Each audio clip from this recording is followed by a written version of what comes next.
আমরা দেখেছি সরকারের পক্ষ থেকে বিভিন্ন মন্ত্রীরা বলেছে যে এই আন্দোলন নাকি বিরোধী দলের ষড়যন্ত্র।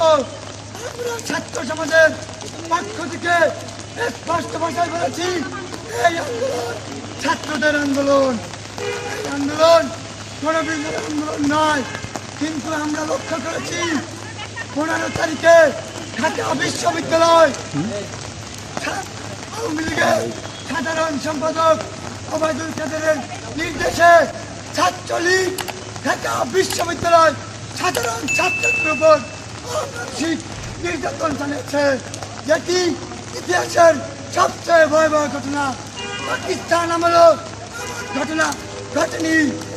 আমরা তারপর থেকে সারা দেশে এরকম হামলা চলতেই আছে। আমরা মনে করি চলতেই থাকে। ছাত্র সমাজের যে গণজাগরণ সৃষ্টি হয়েছে সেই গণজাগরণের মাধ্যমে আগামী দিনের বাংলাদেশ নতুন বাংলাদেশ সৃষ্টি হবে, যে বাংলাদেশ হবে বাংলাদেশ।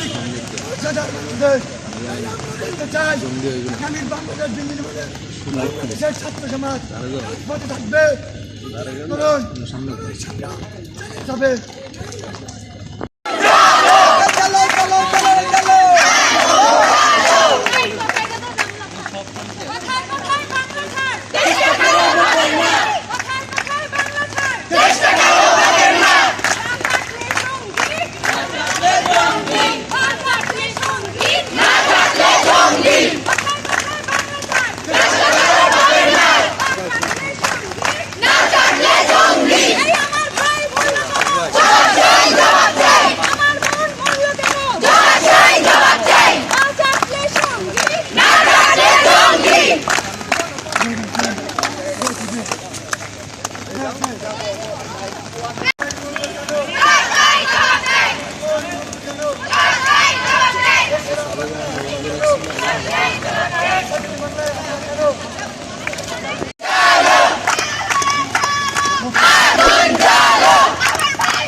আপনারা জানেন ছাত্রদের যে আন্দোলন শুরু হয়েছে কোটা সংস্কারের আন্দোলন, সেই আন্দোলন আমরা চালিয়ে যাচ্ছিলাম।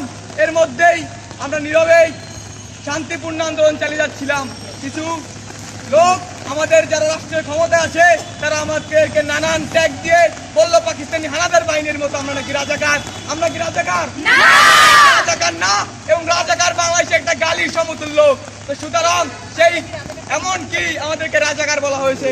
বন্ধুগণ, তারপর থেকে আমরা দেখেছি নানান জায়গায় হামলা মামলা, এমনকি চিরুনি অভিযানের নামে তার সাধারণ মানুষ, রিক্সা চালক, শ্রমিক, সে ঘর থেকে বা ফ্যাক্টরি থেকে কাজ শেষে যখন বাসায় ফেরে তখন তাকে উঠিয়ে নিয়ে যাওয়া হয়। আমাদের বরিশালে আপনারা গতকালকে দেখেছেন কিভাবে কিন্নারি নির্মম ভাবে আমাদেরকে এই জেলা জজ কোর্ট, যেখানে আদালত, যেখানে মানুষ তার বিচারের জন্য আসে, কোনো অপরাধ করার পরেও সে বিচারের জন্য আসে, সেইখানে কিভাবে ছাত্রদের, কিভাবে স্কুল পড়ুয়া, কলেজ পড়ুয়া, বিশ্ববিদ্যালয়ের ছাত্রদেরকে পিটালো।